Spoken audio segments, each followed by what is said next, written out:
Good morning students.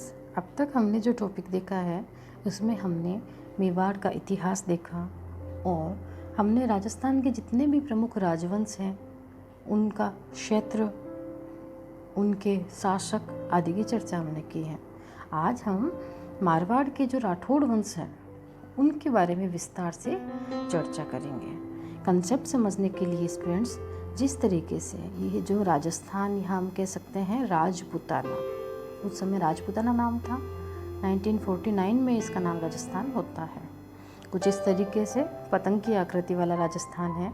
इसकी हम बात करें कि इस राजस्थान के दक्षिणी पश्चिमी भाग में गुहिलों का शासन था। ये स्टूडेंट्स दक्षिण और यह पश्चिम, तो लगभग मैं इस तरीके से कर देती हूँ। दक्षिण पश्चिम भाग में किसका शासन था? ये मेवाड़ रियासत है, मेवाड़। हमें अभी अध्ययन करना है, आज का जो हमारा टॉपिक है मारवाड़ से संबंधित है, तो हमें इस क्षेत्र का भी ज्ञान होना चाहिए कि मारवाड़ जो है उस वंश का शासन किस क्षेत्र में था। तो इसकी हम बात करें तो स्टूडेंट्स, उत्तरी भारत में राजस्थान के उत्तरी तथा पश्चिमी भागों में राठौड़ों का शासन था। यह उत्तरी और यह पश्चिमी। मैं लगभग इस क्षेत्र की बात करती हूँ, तो यह जो क्षेत्र है यह मारवाड़ कहलाता है। अब यहाँ के क्षेत्र में सबसे अधिक कौन से राठौड़ हैं जो प्रसिद्ध हुए थे? वह जोधपुर के राठौड़ हैं, वो प्रसिद्ध हुए। आज हमारा टॉपिक भी यही रहेगा। अब बात आती है क्षेत्र की, हमने चर्चा की कि राजस्थान के किस भाग में, यह उत्तर पश्चिम का जो भाग है, यहाँ पर हम कहते हैं कि राठौड़ों का शासन था। अब नेक्स्ट हम बात करते हैं कि ये जो राठौड़ है इसकी उत्पत्ति कहाँ से हुई। यहीं से विवाद प्रारंभ हो जाता है, क्योंकि कोई भी एक मत नहीं है। जैसे ताम्रपत्र, शिलालेख है या प्राचीन पुस्तकें हैं या विभिन्न इतिहासकार है, विद्वान हैं, विभिन्न मत इनमें देखने को मिलते हैं। सबका अपना अलग अलग वक्तव्य है। कुछ विद्वान कहते हैं कि ये हिरण्यकश्यप की संतान थे, राठौड़ हिरण्यकश्यप की संतान थे। तो कुछ जैसे कि जोधपुर राज्य की जो ख्यात है उसके अंदर इनको क्या लिखा हुआ है कि ये विश्वत मान के पुत्र राजा बृहद के से पैदा हुए थे। अब दयाल दास जो कि बीकानेर के राठौड़ों की ख्यात की रचना करते हैं, वह इन्हें सूर्यवंशी मानते हैं और कहते हैं कि ये ब्राह्मण बल्लराव की संतान थे। नैण सिंह, जिन्होंने मारवाड़ के राठौड़ों का इतिहास लिखा है, मुणोत नैण सिंह पूरा नाम इनका, इनकी जो ख्यात है वो सबसे प्रसिद्ध ख्यात के अंतर्गत आती है। और इन्होंने मारवाड़ रा परगनारी विगत नाम से भी पुस्तक लिखी है, जिसे राजस्थान का गजेटियर कहते हैं। इनका मत जो है वो अधिक प्रासंगिक लगता है। तो नैण सिंह मारवाड़ के राठौड़ों को कन्नौज से आने वाला कहते हैं। कहाँ से आने वाला कहते हैं स्टूडेंट्स? कन्नौज से। ये देखिए कन्नौज का क्षेत्र में त्रिपक्षीय संघर्ष में अपन कन्नौज पढ़ते हैं, महोदय श्री आदि इसके पुराने नाम हैं। तो कन्नौज से आने वाली शाखा, तो इतिहास में हम कन्नौज में कौन सा वंश पढ़ते हैं? हम कहते हैं गहड़वाल शासक जयचंद गहड़वाल, कन्नौज शासक जयचंद गहड़वाल। तो कहा जाता है कि नैण सिंह की बात करें तो नैण सिंह इनको क्या मानते हैं? कन्नौज की एक शाखा का मानते हैं। हम जेम्स टोड की बात करते हैं, कर्नल जेम्स टोड, जो कि राजस्थान के इतिहास के जनक हैं। उन्होंने इनकी वंशावलियों का अध्ययन किया और अध्ययन के उपरांत इनको सूर्यवंशी माना। तो सर्वमान्य मत जो है वो सूर्यवंशी ही है।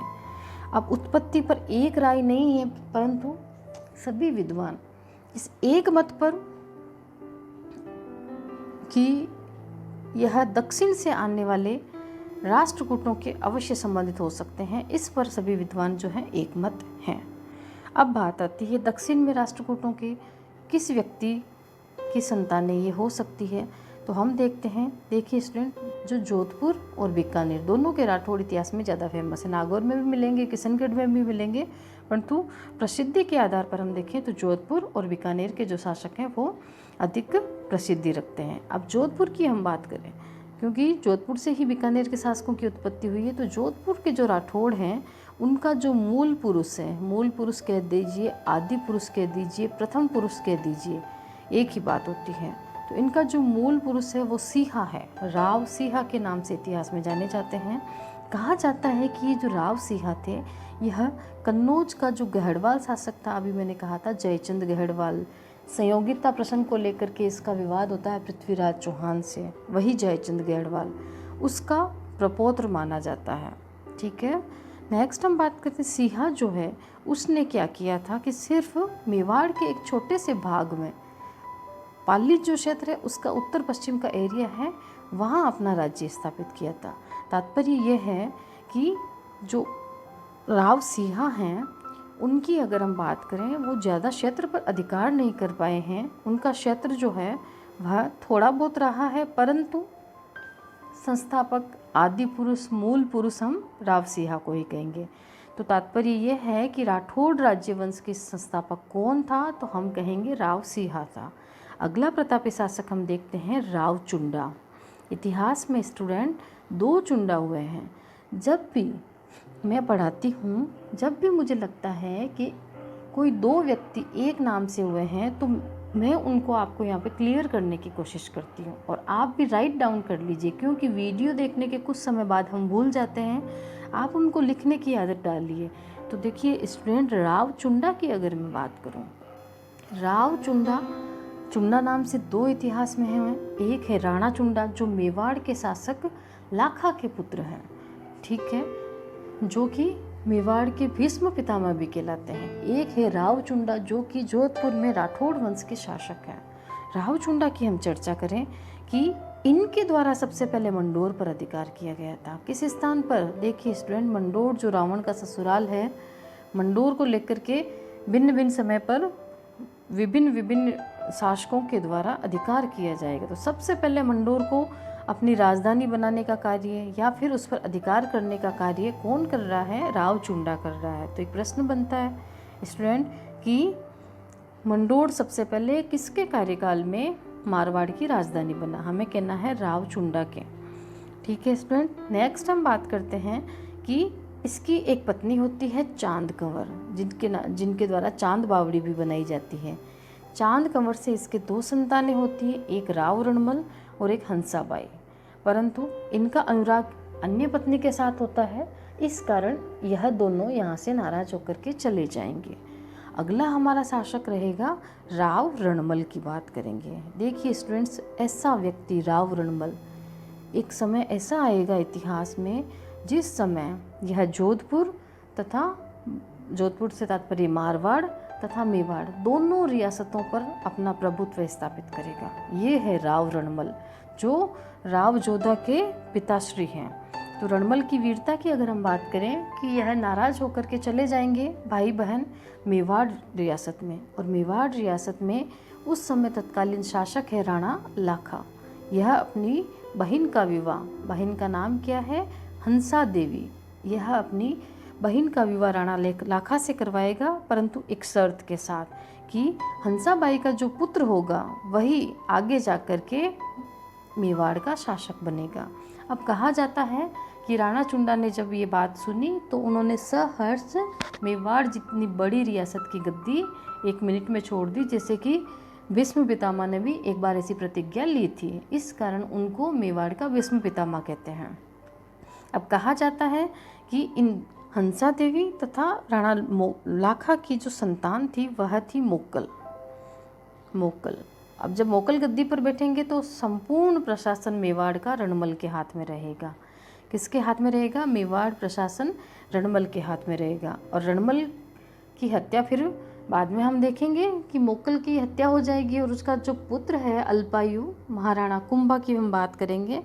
उन्हें जब ज्ञान होता है कि किस कारण मोक्कल की हत्या हुई है, क्या इनके पीछे कारण थे, वो उन्हें दंडित करने के लिए भेजता है। इसी समय उन्हें रणमल के बारे में पता चलता है कि इनके द्वारा भारमली को मुझे जहर देने के लिए भेजा है, तो यह विपरीत भारमली को ही भारमली से ही इनको जहर दिलवा देंगे।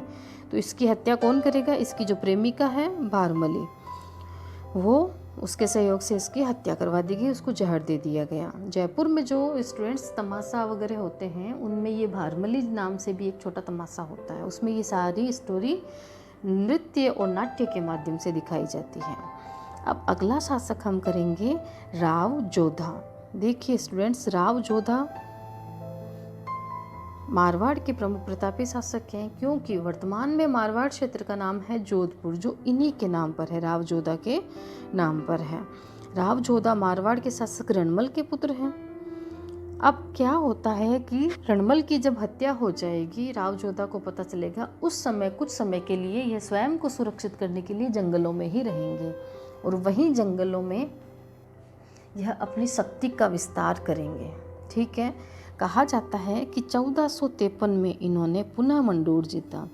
देखिए, एक बार अब हमने किया है कि राव चुंडा ने भी मंडोर जीता था। मंडोर देखिए वास्तविक शक्ति का केंद्र है उस समय का। मंडोर को जीतने से तात्पर्य है मारवाड़ को जीतना। ठीक है, तो 1453 में वह मंडोर जीतने में सफल हो गए।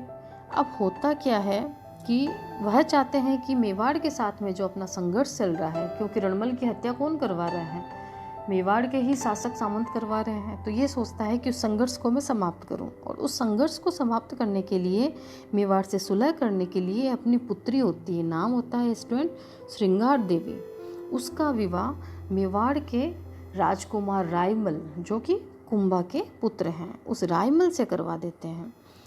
इन दोनों के जो ये विवाह प्रसंग होता है, इसमें एक संधि होती है आंवल और बांवल की संधि, जो कि हंसा देवी की मध्यस्थता से ही होती है। तो दो रियासतों के मध्य कौन कौन सी रियासतें हैं, मेवाड़ और मारवाड़, संधि हो रही है आंवल और बांवल की संधि। ठीक है स्टूडेंट्स, और इसी के साथ संघर्ष की समाप्ति भी होती है। फिर आता है 1459 में इन्होंने जोधपुर नगर की भी स्थापना की और उसको अपनी राजधानी बनाया। देखिए स्टूडेंट्स, अब तक मंडोर शक्ति का केंद्र था और अब जितने भी आगे शासक बनेंगे उनकी शक्ति का केंद्र जोधपुर होगा। अब बात करते हैं, राजधानी तो उन्होंने बना ली, परंतु सुरक्षा का खतरा अभी भी था। इस कारण उन्होंने एक दुर्ग बनवाया जो कि चिड़िया टूक पहाड़ी पर स्थित था, जिसे हम मेहरानगढ़ दुर्ग भी कहते हैं। सिंपल प्रश्न बनता है, मेहरानगढ़ दुर्ग किसने बनाया था? हमें करना है, राव जोधा ने बनाया था। नेक्स्ट आता है, एक दिल्ली का सुल्तान था लोधी वंश का, बहलोल लोधी, उसको भी जोधा ने एक बार पराजित किया था। उसकी वीरता की बातें करें तो गौरी शंकर ओझा, जाने माने इतिहासकार स्टूडेंट्स, इनने अगर किसी के बारे में कोई कोटेशन दिया है तो वो थोड़ा इम्पोर्टेंट बनता है। गौरी शंकर हीराचंद ओझा ने राव जोधा को ही प्रथम प्रतापी शासक इस वंश का माना है। ठीक है स्टूडेंट्स, प्रथम प्रतापी शासक गौरी शंकर ओझा किसे मानते हैं? राव जोधा को। और नहीं तो हम बात करें, इनका जो प्रथम पुरुष है वो कौन है? राव सिंहा। अगले प्रतापी शासक की हम बात करेंगे स्टूडेंट्स, तो अगला प्रतापी शासक है राव मालदेव। कहा जाता है कि बहुत ही सुंदर तरीके से, व्यवस्थित तरीके से रहता था, बहुत सुंदर था, इस कारण इसे हशमत वाला शासक भी कहा जाता है। ये जो उपाधियाँ होती है स्टूडेंट्स, इनको एक साइड में किसी एक पेज में उपाधि टॉपिक डाल करके राइट डाउन करते रहा करो, क्योंकि कई बार एग्जामिनर उन शासकों की इतिहास में उनकी विजयों के बारे में पूछने से पहले डायरेक्ट उपाधि से प्रश्न दे देता है। तो हशमत वाला शासक किससे कहा जाता है? राव मालदेव को। किसने कहा? यूनानी इतिहासकारों ने इसे हशमत वाला शासक कहा। अब इसके शौर्य की बातें करें स्टूडेंट, तो यह खानवा के युद्ध में, जो कि इतिहास प्रसिद्ध है, खानवा का युद्ध भी आप एक वीडियो बनाया हुआ है अलग से, आप उसमें जाकर के इस युद्ध के बारे में जानकारी देखिए। पाती पेरवन में कौन कौन आया था? तो राणा सांगा के द्वारा जो एक पाती पेरवन की गई थी खानवा के युद्ध से पहले, उसमें मालदेव गया था। उस समय इनके पिता मारवाड़ की गद्दी पर है हालांकि, जिनका नाम है राव गंगा। हम पढ़ते हैं राव गंगा ने खानवा के युद्ध का पहला नगाड़ा बजाया था, परंतु पुत्र और पिता दोनों गए थे। ठीक है स्टूडेंट्स, अब कहा जाता है कि इसने मेवाड़ पर जब बहादुर शाह का आक्रमण होता है उस समय भी वहाँ के शासक की मदद की थी। अब इनके इतिहास में इनकी एक रानी है जो बहुत ही प्रसिद्ध है, रूठी रानी। रूठी रानी पूरा नाम है उमा दे, रूठी रानी उमा दे। दो प्रश्न बनते हैं, रूठी रानी के नाम से इतिहास में कौन सी रानी प्रसिद्ध थी? हमें करना है उमा दे। दूसरा प्रश्न बनता है कि रूठी रानी उमा दे इतिहास में प्रसिद्ध किसकी रानी थी, किस मारवाड़ के शासक की रानी थी? तो राव मालदेव की रानी थी। अब इनके रूठने का कारण क्या था, ये क्यों रूठ गई थी? ये अब इसके इतिहास में कई कारण मिलते हैं। यहाँ हम देखेंगे कि एक घटना हुई थी। मालदेव का जो ससुर था अर्थात उमादे का जो पिताजी था राव लूणकरण, ये लूणकरण की भटियानी रानी है स्टूडेंट्स, यह राव लूणकरण की पुत्री है। कहा जाता है इन ससुर और जवाई में आपस में कोई संघर्ष था, इस कारण राव लूणकरण मालदेव की हत्या करवाना चाहते थे। तो इनको ये सास के माध्यम से सूचना मिलती है कि मालदेव की हत्या कौन करना चाहता है? लूणकरण करना चाहता है। अब कहा जाता है इस घटना के बाद में मालदेव तथा उमादे के संबंध आपस में बिगड़ गए और वह इससे रूठ करके आजीवन अजमेर का जो तारागढ़ का दुर्ग है ना, उड़ना पृथ्वीराज ने अपनी पत्नी तारा देवी के नाम पे बनाया था, वही दुर्ग उसी में रही थी और कहा जाता है आजीवन रूठी हुई रही थी। और जब मालदेव की मृत्यु हो जाएगी तो उसकी पगड़ी के साथ में वह आमरण कर लेगी, मृत्यु को प्राप्त हो जाएगी, परंतु जीते जी वो मालदेव से कभी मानी नहीं थी।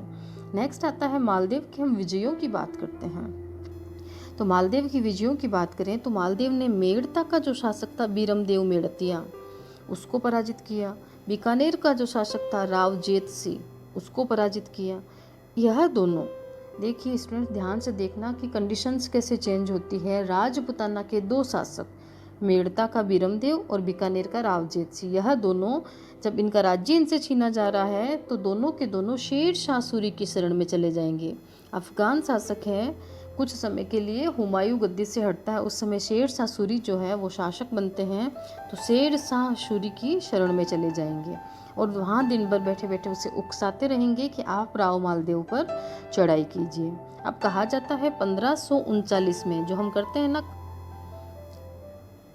कौन सा युद्ध हम करते हैं? चौसा का युद्ध, बिलग्राम का युद्ध, उनकी अगर हम बात करें तो शेर शाह के हाथों से हुमायूं पराजित हो गया और हुमायूं अभी एक शरण प्राप्त करने के लिए इधर उधर घूम रहा है। इस समय कहा जाता है मालदेव द्वारा सूझबूझ से काम लिया जाता है और हुमायूं को सहायता का संदेश भेजा जाता है, क्योंकि स्टूडेंट आगे जो युद्ध आने वाला है उस युद्ध का हम प्रमुख कारण यही करेंगे कि हुमायूं को सहायता के लिए संदेश भेजने के कारण शेर शाह सूरी ने राव मालदेव पर आक्रमण किया था, परंतु इस संदेश को प्राप्त करने में अविश्वास के कारण उपस्थित नहीं होएगा हुमायूं, परंतु मालदेव द्वारा उसे संदेश भेजा गया। इस बात की सूचना शेर शाह सूरी को मिलती है तो शेर शाह सूरी जो है वह आक्रमण करने के लिए आता है। एक प्रश्न ये बनता है कि मालदेव को हुमायूं की कोई आवश्यकता नहीं थी, न हुमायूं कोई पावरफुल व्यक्ति है, तो हुमायूं को संदेश भेजना मित्रता का कि आप आओ, मैं यहाँ आपको शरण दूंगा, मैं आपको सुरक्षा दूंगा, क्या कारण था? तो कहा जाता है कि मालदेव दूरदर्शी था, उसे पता था कि जब शेर शाह सूरी हुमायूं को पूर्ण रूप से पराजित कर देगा तो उसका ही नंबर आना है। इस कारण उसने क्या किया कि हुमायूं को शरण देने की बात कही थी। तो ये शेर शाह सूरी आएगा, परंतु शेर शाह सूरी उसकी वीरता से परिचित है और शेर शाह सूरी को उस धूर्तता के नाम से जाना जाता है कि उसकी धूर्तता, कहा जाता है मुगल वंश का संस्थापक जो बाबर था उसके द्वारा इसको चालाक लोमड़ी की संज्ञा दी गई थी और बाबर मरते मरते हुमायूं को आगाह करके गया था कि तुम इस शेर शाह सूरी से दूर रहना, परंतु अपने पिता की बातों पर उसने हुमायूं द्वारा गौर नहीं किया गया और इस कारण उसको एक दिन राज्य से हाथ भी धोना पड़ा।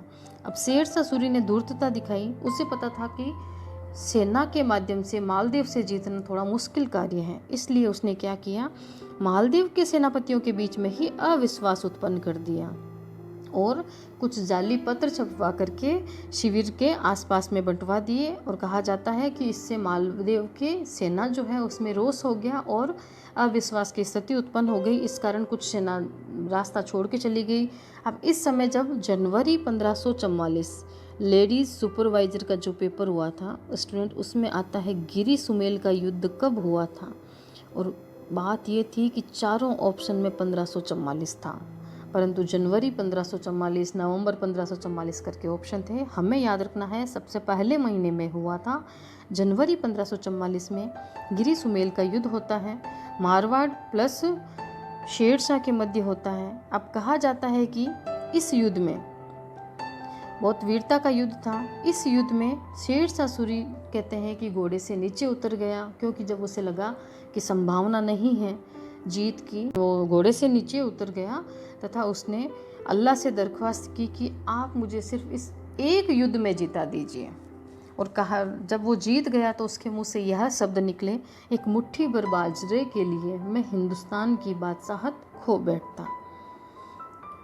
तो शेरशाह सूरी के कथन आता है, प्रश्न बनता है कि किसने कहा था, तो हम कहेंगे कि शेरशाह ने कहा था। किस युद्ध के समय कहा था? ग्रीष्मेल के युद्ध के समय कहा था। मालदेव की तरफ से अगर हम बात करें तो दो व्यक्ति हैं, जेता और कुंपा। इन्होंने, दो सेनापति हैं इसके प्रमुख, इन्होंने इस युद्ध का संचालन किया था, जेता और कुंपा। ऐसे ही स्टूडेंट मैं कहना चाहूँगी, आल्हा, उद्दल, गोरा, बादल, जयमल, फत्ता, ये जितने भी दो दो के कॉम्बिनेशन में सेनापति हैं उनकी आप अलग से एक नोट्स बनाते हुए चलिए। Thank you students. क्योंकि अब मारवाड़ बड़ी रियासत है, एक दिन में उसका सारे राजा हम नहीं पढ़ सकते, तो इसके बाद के जो शासक हैं वो हम नेक्स्ट वीडियो में देखेंगे। Thank you students.